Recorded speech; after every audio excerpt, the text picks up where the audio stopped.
समच्छेद अपूर्णांकात रूपांतर करायचं आहे. 1/6 हा एक अपूर्णांक आहे, दुसरा अपूर्णांक आहे 4/9. तर काय करायचं, 1/6 गुणुले 1/6 गुणिले 9 करायचं. छेदाने, हा छेद आहे ना, त्याने ह्या अपूर्णांकाला गुणायचं आहे. किती येणार उत्तर? 1 गुणिले 9 केले तर किती येतं? 9. 6 गुणिले 9 केले तर किती येतं? पाढा बोलायचा 6चा 9 पर्यंत किंवा 9चा 6 पर्यंत. ठीक आहे. आता काय करायचं आपल्याला? आता आपल्याला हे जे 4/9 आहेत ना, 4/9 लिहिले आपण.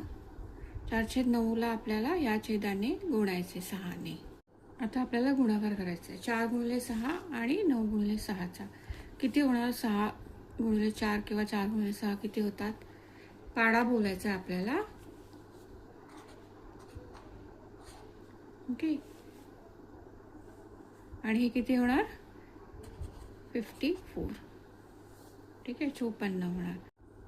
समच्छेद झाले, हे लिहून घ्यायचं इथे खाली. 9/54 बरोबर 24/54. आता आपल्याला ह्यांना संक्षिप्त रूप द्यायचं आहे, छोटं. ओके.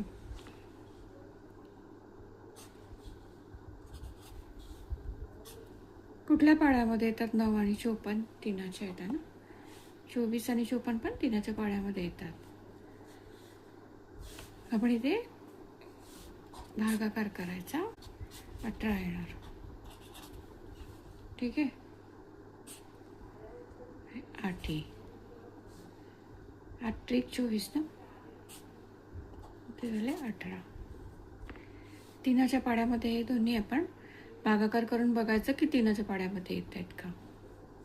ठीक आहे. आता आपलं फायनल आन्सर काय आलं? 3/18 बरोबर 8/18. समच्छेद झालंय. ठीक आहे. 1/6 आणि 4/9 हे जे अपूर्णांक होतं त्याचं हे उत्तर.